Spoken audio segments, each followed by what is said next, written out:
नमस्कार साथियों, आप सभी का स्वागत है द ग्लोबल स्टेज में। मैं हूं यशलोक सिंह। भारत और कनाडा के बीच के संबंधों में पिछले कई दिनों से लगातार खटास का माहौल है। इसमें सुधार होने की बजाय यह लगातार बिगड़ता जा रहा है। भारत सरकार ने कनाडा की सरकार से कहा है कि वह अपने 40 राजनयिकों को वापस बुलाए। इसके लिए भारत की ओर से 10 अक्टूबर तक का अल्टीमेटम दिया गया है। अभी भारत में कनाडा के 62 डिप्लोमेट्स काम कर रहे हैं और जैसा कि भारतीय विदेश मंत्रालय के प्रवक्ता हैं अरिंदम बागची ने कहा कि भारत में कनाडा का राजनयिक स्टाफ भारत के कनाडा में मौजूद राजनीतिक स्टाफ से बड़ा है। ऐसे में इसमें समानता होनी चाहिए। भारत द्वारा कनाडा वासियों के लिए वीज़ा सर्विस को अनिश्चित काल के लिए स्थगित किए जाने के बाद यह सबसे बड़ी स्ट्राइक मानी जा रही है। जून में कनाडा के ब्रिटिश कोलंबिया में गुरुद्वारे के बाहर एक खालिस्तानी आतंकी हरदीप सिंह निज्जर की स्थानीय गैंगवार में हत्या कर दी गई थी। इसी को लेकर कनाडा के प्रधानमंत्री जस्टिन ट्रूडो ने अपनी संसद में खड़े होकर भारत के ऊपर इसकी हत्या का आरोप लगाया था। उन्होंने कहा था कि कनाडा की खुफिया एजेंसियों को ऐसी सूचना मिली है कि इस हत्या में भारत शामिल हो सकता है।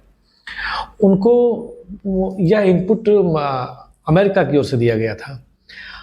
उन्होंने जस्टिन ट्रूडो ने अमेरिका की ओर से इनपुट मिले, जो कि I5 का सदस्य है। कनाडा भी है, अमेरिका भी है। तो अमेरिका की ओर से जो बात कही गई थी कनाडा से, वह कोई पुख्ता सबूत नहीं था, बल्कि वह एक आशंका जाहिर की गई थी। लेकिन अपनी घरेलू राजनीति में इसका फ़ायदा उठाने के लिए और भारत के प्रति अपनी खींच को मिटाने के लिए जस्टिन ट्रूडो ने अपनी संसद में भारत पर आतंकी हरदीप सिंह निज्जर की हत्या का आरोप लगा दिया। साथियों, वैसे तो कनाडा लोकतांत्रिक देश होने का दावा करता है, लेकिन उसके जो प्राइम मिनिस्टर हैं जस्टिन ट्रूडो, वह लोकतांत्रिक और संसदीय मूल्य को बिल्कुल भी नहीं समझते हैं।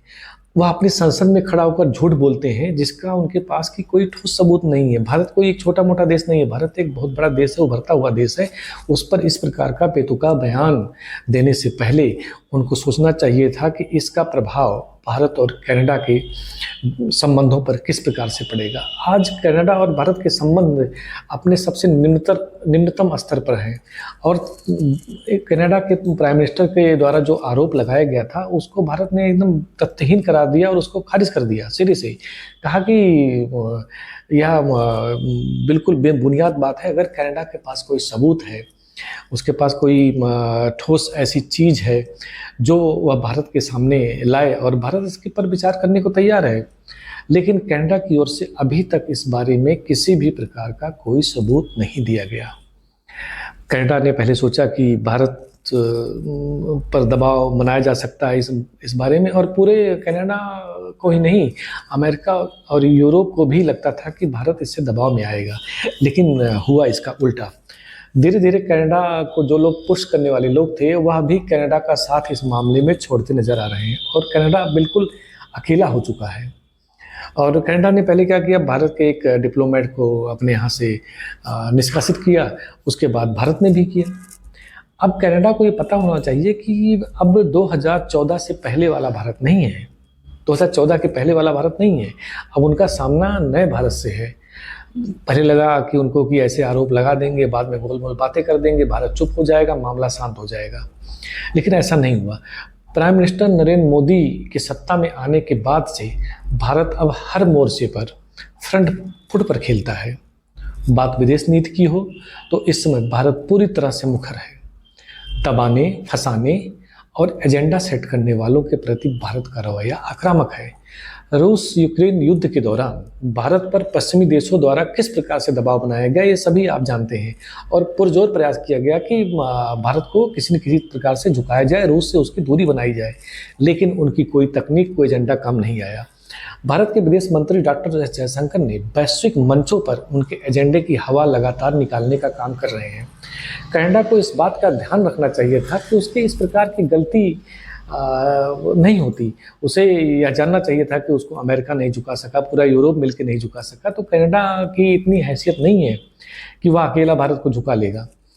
फिलहाल डॉक्टर एस जयशंकर ने कहा कि कनाडा सरकार कुछ सालों से आतंकवाद, कट्टरपंथ और हिंसा को बढ़ावा देने का काम कर रही है। भारत ने कई बार कनाडा सरकार से खालिस्तान आतंकियों पर कार्रवाई करने को लेकर कहा, लेकिन कनाडा की सरकार ने इस ओर बिल्कुल ध्यान नहीं दिया, बिल्कुल अनसुना कर दिया। कनाडा, यहाँ तक कि कनाडा में भारतीय मिशन और राजनयिकों को डराया धमकाया जा रहा था, उन पर हमले किए जा रहे थे। तो स्वाभाविक है भारत अपने लोगों की सुरक्षा के लिए चिंतित होगा और इस मुद्दे को उठाएगा, और यह बात कनाडा को बिल्कुल पसंद नहीं थी और वह भारत के द्वारा उठाए गए मुद्दों पर कहता था कि भारत कनाडा के आंतरिक मामलों में हस्तक्षेप कर रहा है। डॉक्टर जयशंकर ने कहा कि यह सामान्य बात नहीं है, किसी देश के राजनयिक पर हमला करना को अभिव्यक्त की आज़ादी कहा जाए तो यह उनकी समझ कैसी है इस बारे में हम क्या कहें, लेकिन भारत इस चीज़ को बर्दाश्त नहीं करेगा। उन्होंने, डॉक्टर एस जयशंकर ने पूरी दुनिया से पूछा है, जो खास करके जो पश्चिमी देश है उनसे पूछा है कि अगर किसी और देश के डिप्लोमेट के साथ कनाडा में ऐसा कुछ होता तो क्या उनका रिएक्शन ऐसा ही होता। उन्होंने कहा कि कनाडा के द्वारा जो भी आरोप लगाए गए हैं खालिस्तानी आतंकी हरदीप सिंह निज्जर की हत्या का, उसका सबूत दे, लेकिन कनाडा की ओर से कोई सबूत अभी तक भारत के सामने प्रस्तुत नहीं किए गए हैं। अब ऐसा लगता है कि भारत कनाडा के साथ पूरे आर पार के मोड में है। भारत के सम्मान पर चोट करने का जो काम कनाडा के प्राइम मिनिस्टर ने किया है, उसे देखते हुए ऐसा होना आवश्यक भी है। हर भारतीय राष्ट्रीय स्वाभिमान की इस लड़ाई में कंधे से कंधा मिलाकर चलने को तैयार है। हालांकि अमेरिका बीच बचाव के लिए आगे आने लगा है। दोनों देशों के बीच में आग लगाने का काम भी अमेरिका ने किया है, लेकिन अब वह चाहता है कि इसकी आंच अमेरिका और भारत के संबंधों के बीच में ना आए।